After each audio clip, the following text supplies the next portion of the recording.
Love you, Sandra. All of us.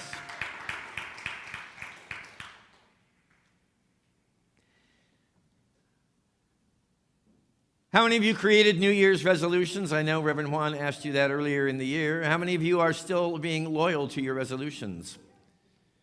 Well, that's very promising, at least the few in the room that created resolutions. I just wanted to say that I believe that if you're still on board with your resolutions, then congratulations, because I believe it's because your resolutions have been grounded in your values, what you believe is important. You know, when we try to accomplish a resolution or a goal or an objective that really is not in line with what is most important to us at the level of our hearts, the chance of success is not strong. However, when we are able to tap in, become aware of what's important to us, and I've said this to you so many times, but the reason I keep saying it is because I believe it's so important that when we know what's important to us, we're able to begin to move our lives in directions out of that which we value, and the accomplishment of our dreams and goals is not difficult. In fact, it becomes relatively effortless and easy when we're already ignited by what we know is vitally important to us. So again and again and again, you will hear me say, know what is important to you. And I'm not talking about what's important to mom, to dad, to any authority figure, to any institution outside of you. Most of us have accepted a lot of values that we've never really been able to own for ourselves because they were passed on to us from somebody else.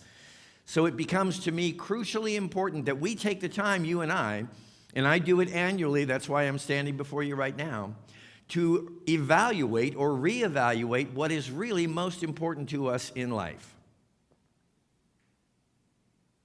If you haven't accomplished your resolutions, if you're not sticking to them, then perhaps it is simply a fact of re-examining your values and changing them, adapting them, modifying them as you feel guided, driven by your own intuition and your own knowledge that's born from your own heart.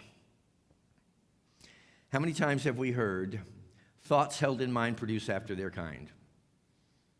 Fundamental law of mind action in unity. Thoughts held in mind, we're not talking about thoughts that are just skirting through, but thoughts that we hold on to because in some way we find them attractive or we think they're going to be helpful to us, so we let them take up residency within us, produce in our lives after their kind. Our experiences, we know this in unity, are driven by our own perceptions, by the ideas that we hold about what's happening.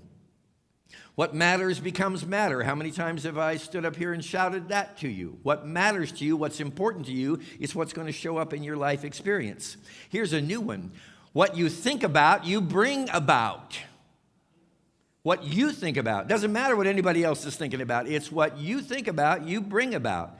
And of course, where attention goes, energy flows, and results always follow. A Course in Miracles tells us, what you desire, you will see. What you see, you could also say, is what you are desiring. No, you say, I would never desire some of the things that I see. But I tell you this, my friends, if it's in your experience, it has to be somewhere in your own consciousness. And it's in your own consciousness because you've planted it there. And you planted it there because whether you're conscious of it or not, you think it's valuable. You think that it is important.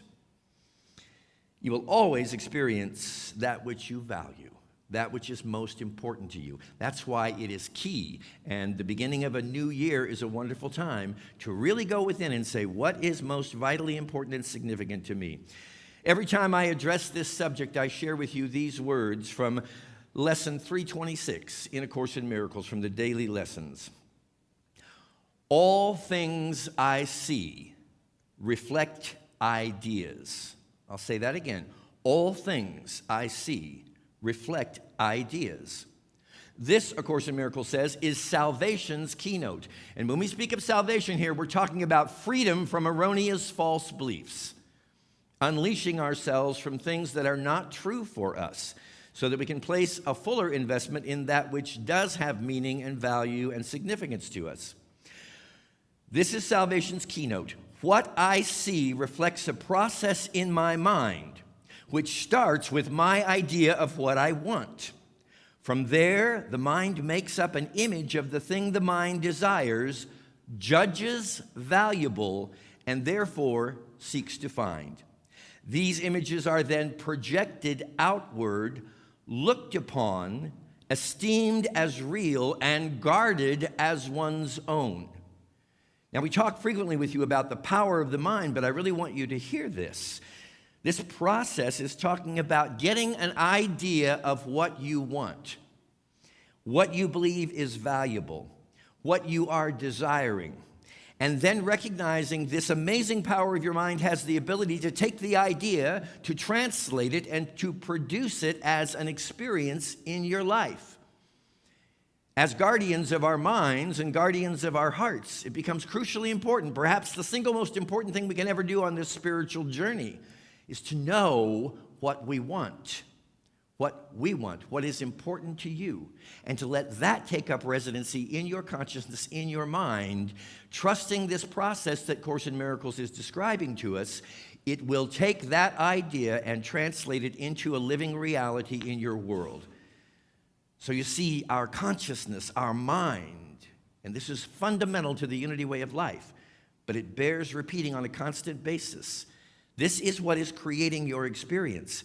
And how many of us, myself included, will look at our experience and point the finger of blame out and about to people around us saying, if that would change, if this would change, I would be a better person, I would be a different person, I could live a more successful life. Your success has nothing to do, my beloved friends, with what is going on outside of you. It has only to do with what is going on inside of you. And that's why we're always emphasizing the importance of prayer and meditation, closing your eyes to the world of time and space, the world of appearances as Jesus referred to them, and instead opening yourself to the inner journey, to become aware of what you're holding in your consciousness, because you're realizing that what you're holding in your consciousness is what you are producing in your life experience. And there's no one can change the content of your consciousness except you. Dr. John Demartini, who is, I would consider to be like the doctorate level of value-driven living, in his book, The Value Factor, says this: if there is something you would love to have in your life, such as a more fulfilling career, a life partner, or greater financial freedom, I can tell you that the reason you don't yet have it in that particular form is almost certainly that you don't truly value it enough.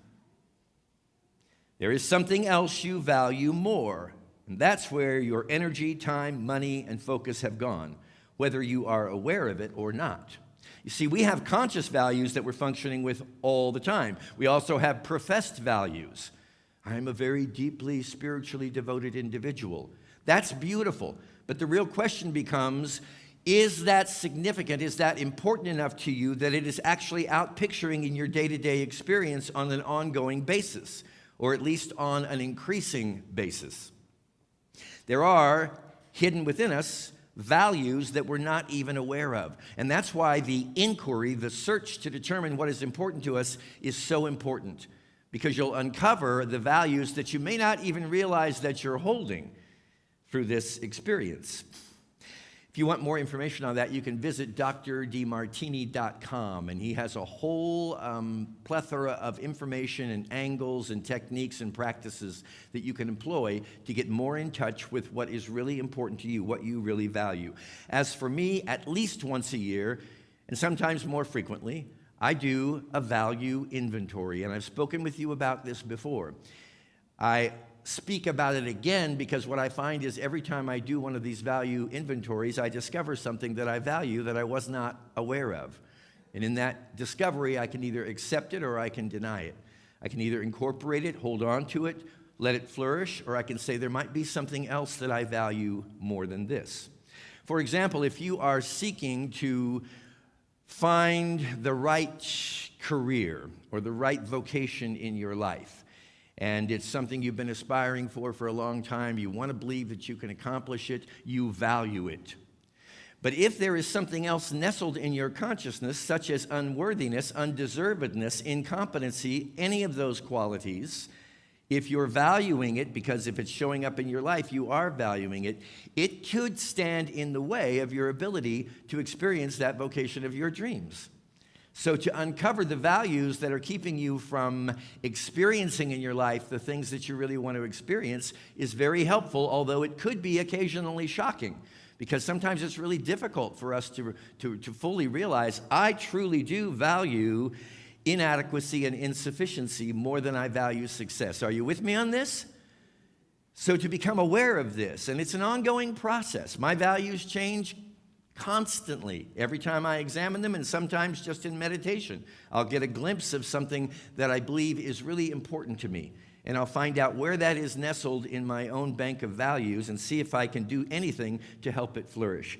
Now, there is a method that I've arrived at, and just for the record, let me say that I'm always preaching to you, you must uncover your own religion in life, your own way of being, your own belief system. For me, more than any religion, even more than the unity teaching per se, it is this understanding of values and this commitment to examining my values on an ongoing basis.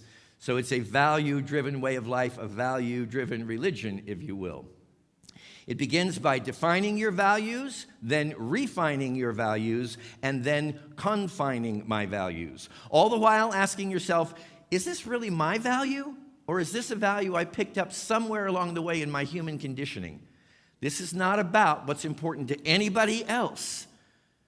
No one else will share the same value system that you have, my friends. It just won't happen. We're all unique and individual expressions of the divine.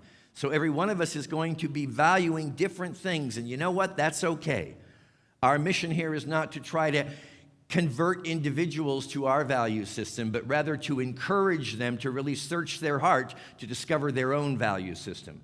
What is most important to them?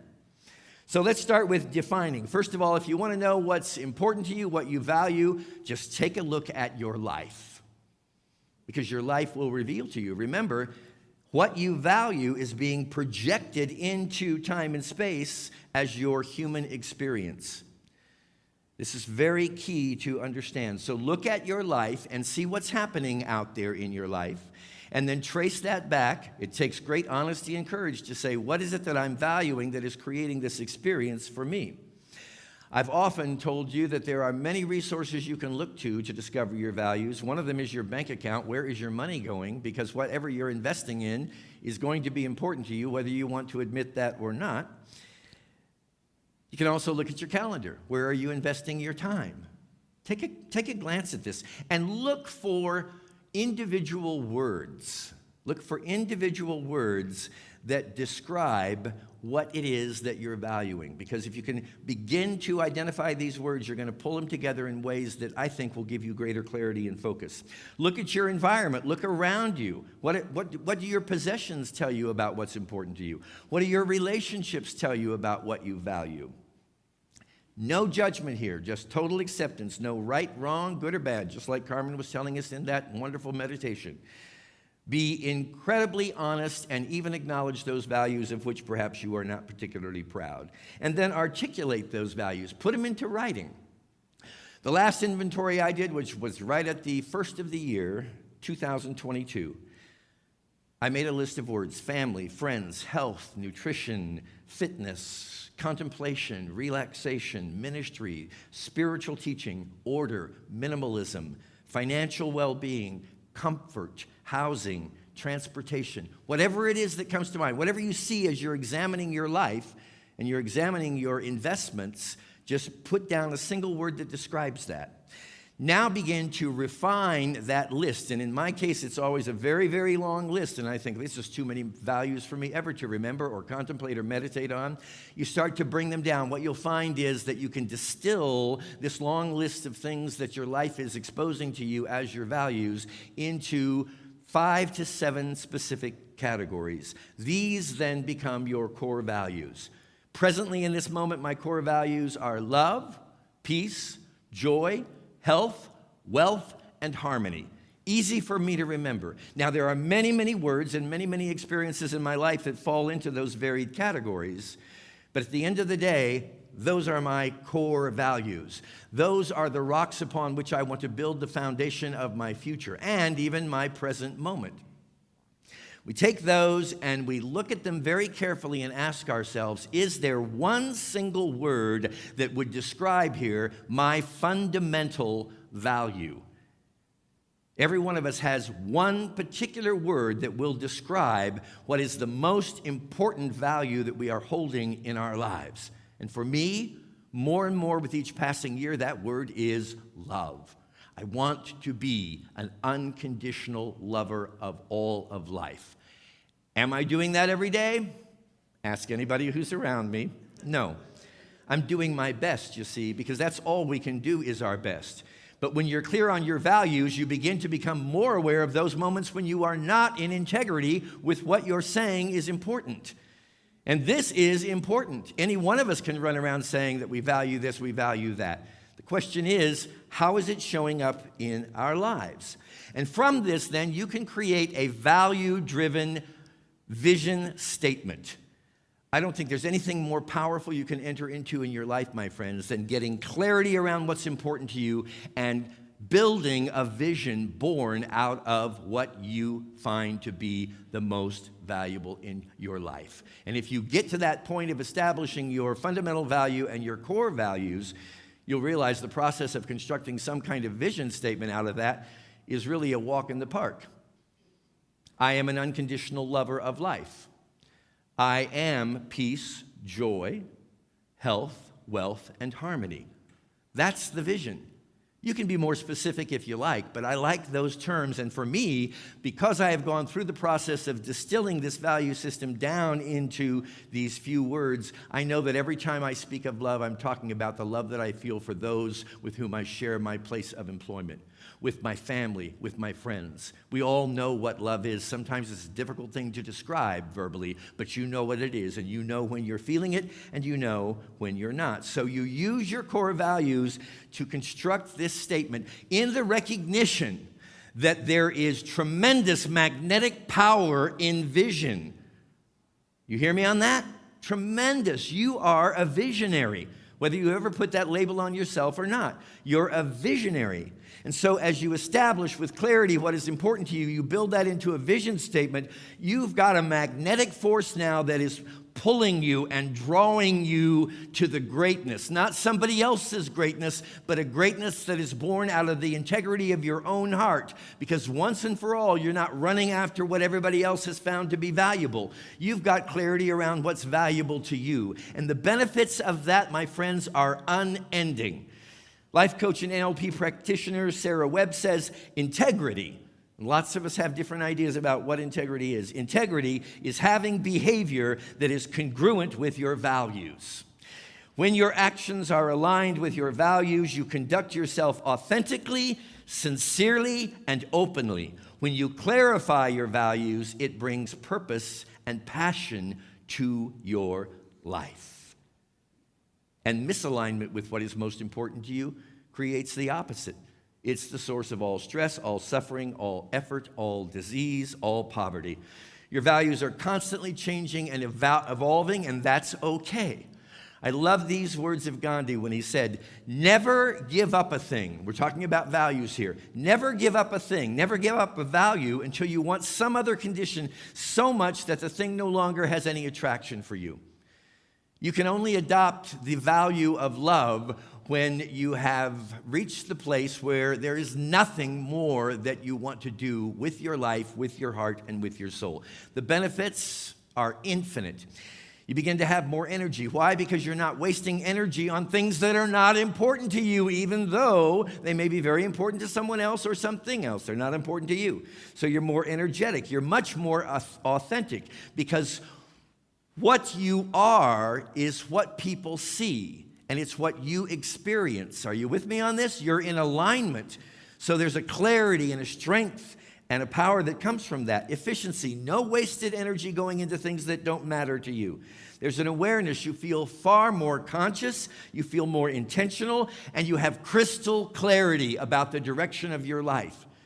There may be moments when you feel a sense of confusion, but that confusion will not be long-lasting because what is important to you is driving your experience. And you have given yourself the freedom to allow that to change as it will.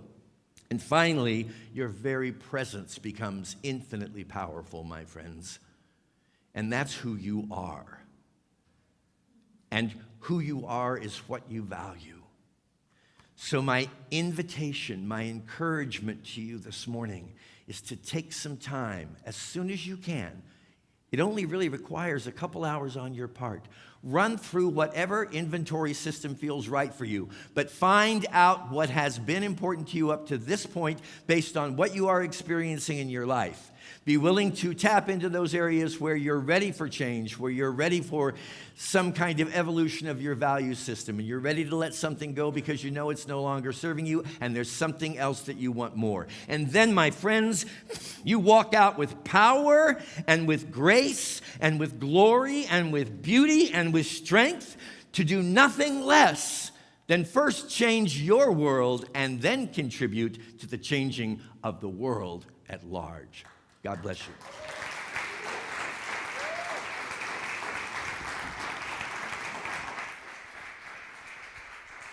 Thank you for that, Chris. I always appreciate your values talks, and today especially, I'm just grateful that you gave us some insight into realizing how you have been able to show up in the way that you have, which is love. So thank you for that. So we believe in the power of giving and receiving and of being open to being the flow of generosity, of gratitude, of financial freedom, of prosperity and abundance in our lives. And so this is a moment where we get invited to just be open to that and recognize that we are the ways in which God supports and lifts up who we are as a spiritual community. So in order to give this morning, you have some envelopes if you're in the room, or if you would like an envelope, one of our ushers will come by. You can also use the information that are on the screens by texting GIVE to the new number. You can do so also from home. And remember that our text giving number has changed, so please take note. We're going to give you a few moments in the silence to just recognize what a gift it is to be able to give and to recognize the spiritual power that is behind it.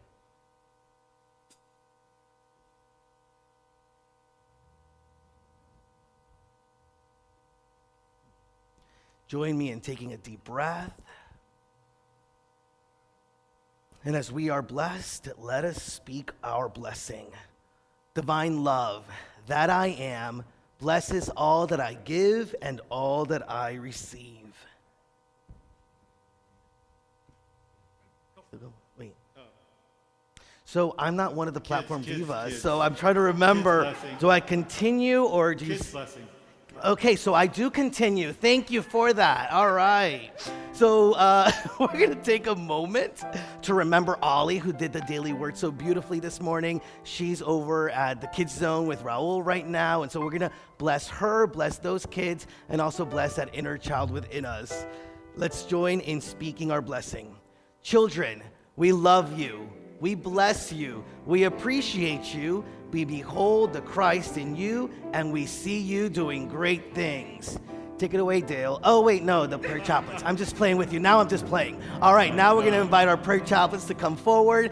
If there is anything in your heart that you would like to have held in prayer and in consciousness by our prayer chaplains, they're here for you after the service. If you're watching from home, you can put a prayer request in the chat or go out to our website where there's a way in which you can also send our prayer chaplains that prayer that you'd like for them to hold. And now I'm going to invite our amazing minister, Reverend Chris, to come up here so that you can lead us. Well, you know the rest, right? I think, by the way, just for the record, that you make a great platform diva. almost as good as a minister. Yeah. Let's stand. That's going to go on down in history, actually. The day that Reverend Chris called Reverend Juan the platform diva. I love you. I love you too. Let's pray together our prayer for protection, and then we'll close the service by singing our peace song.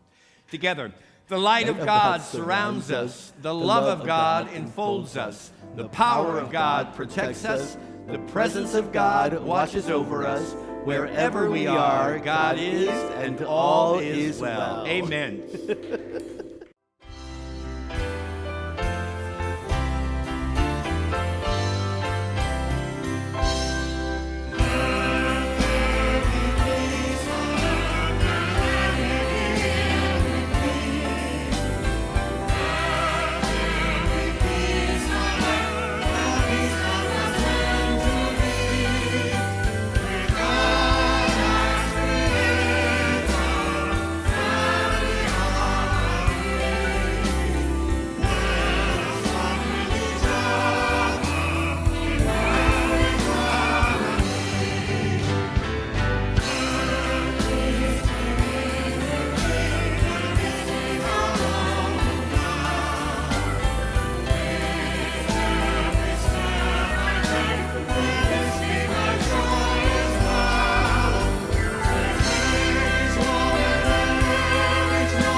was wonderful. It was wonderful. No.